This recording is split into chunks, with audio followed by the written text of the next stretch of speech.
it's Marie, and it's the end of 2023, which is crazy, but we're not going to think about it. But it does mean that it's time for my annual book unhaul. I do one unhaul at the end of every year. Um, I just really like the feeling of cataloguing my books, taking stock of what I have, what I'm not going to read, clearing my shelves, ready for a new year and all the books that I will inevitably buy and not read for 4 or 5 years. um, Last year was quite a big unhaul for me. I think I got rid of about 60 books. This year I'm getting rid of around 35, I believe, um, which is obviously not as many as last year, but it is more than I was expecting. I'm going to try and breeze through them as quickly as possible. So, the most random book that I'm donating this year is Manolo's New Shoes. This was gifted to me by a work colleague in, I think, 2014 for like a Kris Kringle thing uh, because I was pretty well known in the office for my extravagant shoe choices, shall we say. Um, and I did enjoy this book. It's actually really beautiful. Like, it's got some great art in it of shoe designs. Um, but I looked at it when I received it, and then it's been sitting on my shelf ever since, and I'm never going to open it again, so I might as well donate it to someone who will appreciate it more than I do. Addicted to You by Krista and Becca Ritchie. I picked this up on a whim last year. I don't know why. It's about a man and a woman who are both in college, I believe. They're best friends. She's a sex addict. He's an alcoholic. They've been pretending to be in a relationship for several years, um, but they actually want to be in a relationship with each other, and they're just not telling each other that. And instead, they're being really petty and like making out with other people in front of each other. I read the first chapter of this. I knew I was going to hate it, so I DNF'd it. Next, I have Bridge of Clay and The Book Thief, both by Marcus Zusak. I loved both these books. Bridge of Clay, in particular, I think is a masterclass in the writing craft. Book Thief is pretty famous, very flowery in its prose, but still quite good. I love both of these. I gave Bridge of Clay 5 stars. Book Thief might have got a 4, I can't fully remember. But I'm never going to read them again. I just don't think it's likely to happen. I read Book Thief for the first time in maybe 2012, and I've tried to read it since then, but I haven't made it through the first chapter, so I don't think I'm going to read it again. Bridge of Clay, like I said, really, really love this one, but I think having experienced it once, I just don't feel the need to go through it again. I have the original Kushiel's Legacy trilogy. That's Kushiel's Dart, Kushiel's Chosen, and Kushiel's Avatar, all by Jacqueline Carey. This is a romantic fantasy set in like an alternate Europe, basically. I love this trilogy, and the only reason I'm getting rid of these is because I got a new set of nicer, newer editions, and I've always hated these covers, so I'm sending them to a friend who hasn't read the series yet, so hopefully she'll enjoy it. Also unhauling the Scholomance series by Naomi Novik. That's Deadly Education, The Last Graduate, and The Golden Enclaves. This is a dark academia series about students in a sentient school that is trying to, and actually does succeed in, killing its students. I really enjoyed Deadly Education. Last Graduate, I think, took a while to find its feet, and The Golden Enclaves, I really wanted to give it a proper go, but I think my interest in the series had waned by that point, and then I picked it up, and just as I was going into a reading slump, and then by the time I came out of the reading slump, I had lost all interest. So, although I do love Novik's work, I am a fan of hers in general. I'm sending this series on to a friend who is more interested in them than I am. The Blade itself by Joe Abercrombie. This is grimdark fantasy, which was gifted to me by a friend actually. So it's a shame that I'm getting rid of it. I did enjoy this book. I gave it 3 stars. I just had no interest really in continuing the series, which is a shame, because the characters were quite interesting. I'm not motivated. The Opposite of Drowning by Erin McRae and Rashlyn Maltese. This is a contemporary romance. I think it's an age gap workplace romance. Might have some magic elements in it as well. I can't fully be sure. I read 1 page of this, maybe 1.5. And I decided not to continue it because it's a book about people who work in publishing, and I have worked in publishing, and the problem with books about people who work in publishing is that authors don't have a proper grasp of how publishing works from the inside. So there were all kinds of things, even in just that 1.5 pages, that bothered me so much. And I don't need to torture myself that way.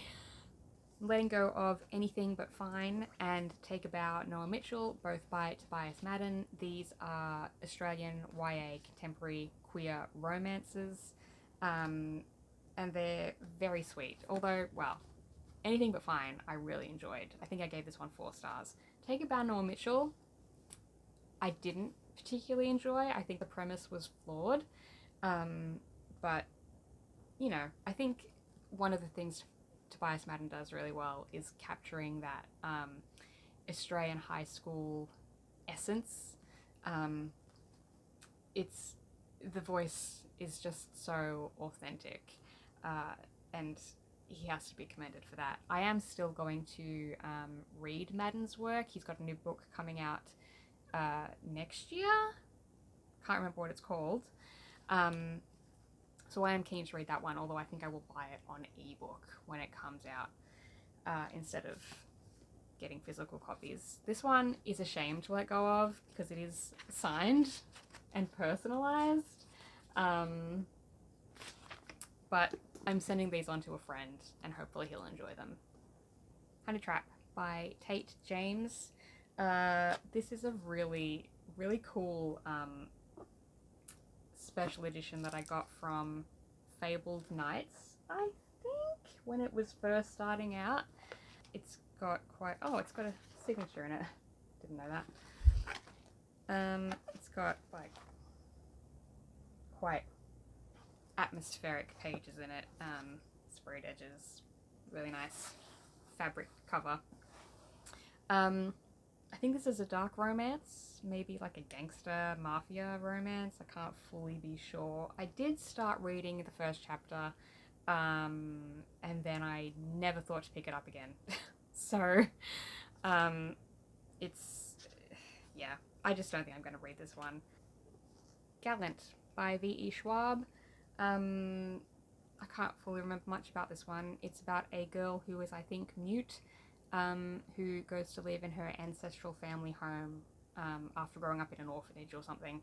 And there's like ghosts and sort of dark magic things happening, especially down in the garden. I really enjoyed this one. It's got really nice like illustrations in it. I just don't think I'm ever going to read it again. City of Dusk by Tara Sim. This is a fantasy about 4 heirs to different families who are basically descended from gods. I enjoyed this one. I gave it 4 stars? 3 stars. I think I gave it 3 stars.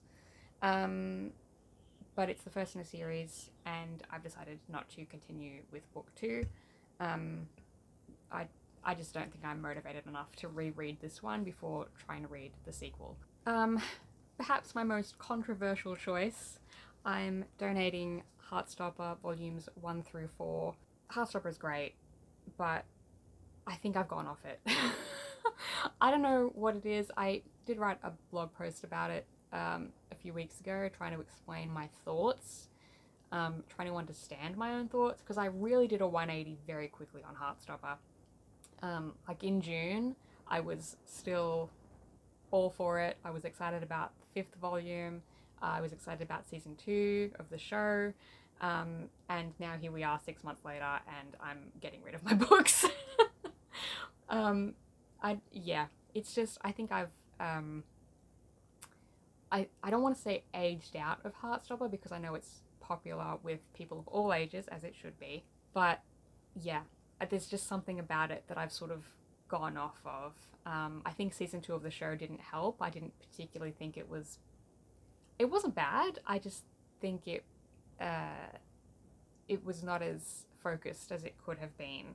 And it sort of covered a lot of ground again within the same season. Season 1 I thought was stronger. But yeah, it's not a bad series. It's just I've lost interest in it. Alone with You in the Ether by Olivia Blake. This is her contemporary romance, I suppose, if you want to call it that, about Reagan, who is a semi-reformed counterfeit artist who is going through court-ordered therapy, and Aldo, who's like a graduate student, college professor type person. And they meet by chance in a museum, and they become fascinated with each other because they're basically two sides of a spectrum, like they're complete opposites. And allegedly they fall in love. I don't think it's love. It's more like codependence and obsession. And they're not, like, it's not a healthy relationship. They're not good for each other. But it's very romanticized. Yeah, I didn't like this book at all, really. In fact, the more I think about it, the less I like it. The Rage of Dragons by Evan Winter.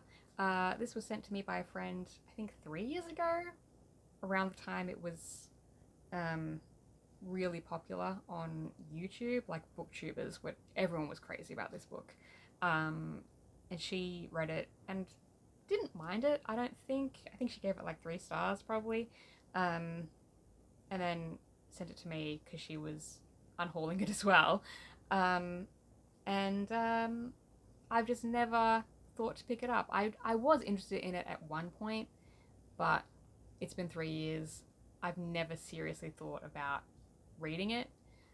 It's quite chunky. I don't think I'm going to read it, especially now that the more I hear about the book, I just don't think it's going to capture my interest. The Love Hypothesis by Ali Hazelwood. I bought this for the hype. I bought it for the hype. I wish I hadn't, because I haven't read it, and the more I hear about it, the less I think I would enjoy it. A Strange and Stubborn Endurance by Foz Meadows. I read this book at the end of last year, I believe. It's a queer fantasy, basically, and I didn't dislike it. I gave it 3 stars. It had like a murder mystery in it that I quite enjoyed, but I wasn't super keen on the world building and the relationship between the main characters, I think. I wrote a review for it at the time, so I'll link that and any other reviews related to these books below, because I had quite specific thoughts about why I didn't like this book, but now I can't remember what they were. Yeah, I know it's quite a popular one, but it just didn't hit me the same way that it seems to have hit everyone else. Fangirl by Rainbow Rowell. I read this book in 2015, I think, and I actually really enjoyed it because I have been a fangirl my whole life, since before I even knew what fangirls were. And I related to so much in this book. It's about a girl named Kath. Yes, a girl named Kath who goes off to college, I think as a writing student, and she is quite a big name fanfiction writer in a particular fandom. And it's sort of about her, it's basically a coming of age story. She meets a guy, they fall in love, she makes some new friends, she comes to terms with the differences between herself and her twin sister. Yeah, I enjoyed it. I've read it once. I've never thought to read it again. The Seven Husbands of Evelyn Hugo by Taylor Jenkins Reid. This book is hugely popular. Um, you have probably heard of it. I think it's even being made into a TV show. Um, it's about a woman named Evelyn Hugo, who is like an actress from the golden age of Hollywood. And she is recounting her life story to a young journalist, reporter type person. Um, I really enjoyed this book. I think I give it 5 stars, maybe 4. I can't fully remember, but I listened to the audiobook, and that worked really well for this particular story, I think. Um, and then I picked up the physical copy afterwards, like quite a long time afterwards. And I was thinking about it, and I I just don't think I'm going to reread this book. And if I do, it'll be on audio again. I don't think I'm likely to sit down and physically read it. Similarly, I have The Song of Achilles by Madeline Miller. Again, I listened to this book as an audio and really enjoyed it in that medium. And I think if I was going to reread it, it would again be with the audio. So there's no point hanging on to the physical copy. This is a retelling of the story of Achilles and Patroclus is his name, I believe. And they basically grow up together in ancient Greece and, have all kinds of ancient Greek adventures. It's a love story between them. It's a very beautiful love story. I really enjoyed it. Did it make me cry? I can't remember. Probably did. And finally, I'm getting rid of quite a number of books that I've received in unplugged book boxes. The Stand-In by Lily Chu. I believe this is a contemporary romance about a woman who basically starts to work as a body double for a famous actress. And then she probably falls in love with someone who's connected to the actress herself. I read maybe the first chapter, if that, part of the first chapter, and I didn't dislike it. I think I actually enjoyed what I read, but I have never been motivated to continue reading it, so I'm gonna let it go. A Curse in Ash by Julie Santopoulos. I had such high hopes for this book, so I'm really disappointed. This book has so many things in it that I enjoy and love in other books. It's got like witches and magic and fae. I think it's got a murder mystery in it, and I believe it eventuates into a male-female romance, which we love to see. But the writing needed a lot of work. The editing also wasn't great, and I normally don't comment on the editing because I'm an editor myself, and I know that there's a lot more work that goes into it than people realize. A lot of people mostly just comment on, when they talk about bad editing, they talk about the handful of typos that they found, and no one seems to understand that there's more to editing than just finding typos. I won't go on that rant here. But I did some research, and it's published by Atmosphere, which is a vanity press publisher service. And that would explain it. That would explain the lack of quality. So, yeah. I wanted to like this book. I made a real effort. I got to, I think, between 50 and 100 pages, and then I couldn't take it anymore. Daughters of Smoke and Fire by Ava Homer. This is set in Iran and America. I believe the main character is a woman living in America whose brother is in Iran, and he goes missing after being outspoken in his activism. And I think she is a journalist who tries to uncover what's happened to him. It's a literary novel, and I wish that I could read this, but I just know that it's not the kind of book that will hold my attention. Throw Me to the Wolves by Lindy Ryan and Christopher Brooks. I did start reading this book. I can't remember how far I got, maybe 70 to 90 pages, somewhere in there.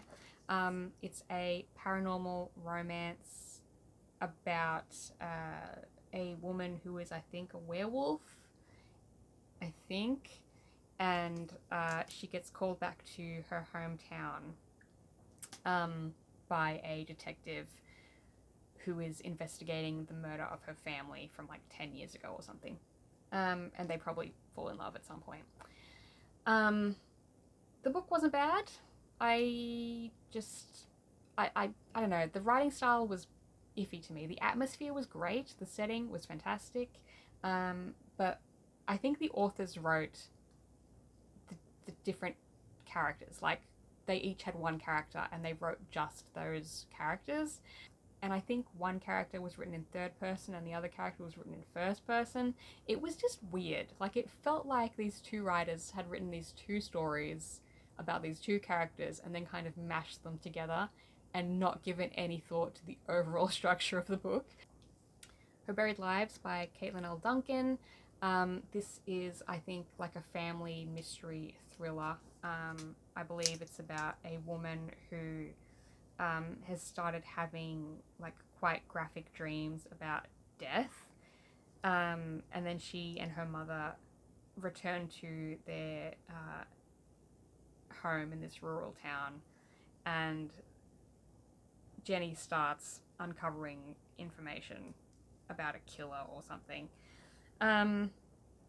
It also deals with kidnapping, homicide, and female fertility. I suspect this is a story about a woman who has unknowingly been kidnapped as a child by the woman that she thinks is her mother, which is fine.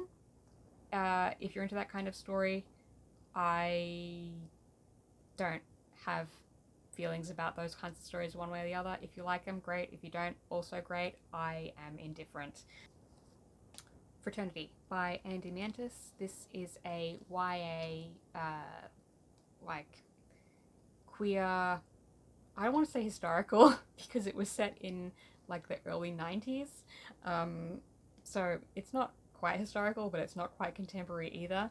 But it's about a boy who's, I think, about 16 or 17, and he ends up at a boarding school and gets like folded into this secret society for the other queer boys at this college. And then somehow along the way they get involved with a teacher who is like practicing in the occult or something. I sort of skimmed the first chapter. I was quite looking forward to this one because it sounded quite promising. But yeah, I skimmed the first chapter. I wasn't super into the voice. It's been written to match the language of the time, which is great. I'm happy for that. Good to see. But I don't know, there was something about the voice that didn't quite grab me. Also, in the prologue, I believe, the main character is directly addressing the reader, which is a style that works for some people. Here, it didn't work for me. So I'm letting this book go. And finally, the last book on the list is The Sleepless by Victor Manibo. I actually read this book. I read this one, I want to say, a couple of months ago, maybe 2 months ago, and I really liked it. I was surprised by how much I enjoyed it. I gave it 4 stars. It's a science fiction sort of dystopia set in, I think, the 2050s or the 2040s, and it's basically about the world in the aftermath of a global pandemic, which has resulted in a significant number of the population not needing to sleep anymore. Like, they got this sickness and then they just stopped sleeping, and that's fine. They just go about their day. But people want to be sleepless, right? Because if you are sleepless, then you have a full 24 hours in your day to do with whatever you want. You can take up extra hobbies. You can start exercising the way you always said you would. You can get another job. And so this book talks a lot about the economic and environmental impacts of that. and it really looks at capitalism and what drives people, because obviously the sleepless, who now have extra time to earn extra money, have become fabulously wealthy, and it has led to non-sleepless people trying to find ways to become sleepless, including the use of illegal drugs, which is what the main character has done. But he sort of uh, discovers that he's been implicated in the possible murder of his boss, and he starts to think that maybe he did have something to do with it, because he's realized that he's started losing time, so he has gaps in his memory, and he's not quite sure why or where it's coming from or what's happening. So yeah, I really enjoyed this one. I didn't know what I was going to think of it going in, but I gave it 4 stars, and I'm now passing it on to a friend who will hopefully also enjoy it. And that's it. Those are all the books I am donating, sending to friends, unhauling, what have you, for this year. It's quite a mixed bunch, but I think I am I'm pretty happy with my choices. Heartstopper, I did give that one some thought. I went back and forth about it several times, but I think I'm now committed. I've got to let it go. I hope you enjoyed this book unhaul. Let me know if you're getting rid of any books for the end of the year, how many you're getting rid of, if there are any that you personally struggled with. In the meantime, I hope you're having a great day wherever you are, and I'll see you next time. Bye.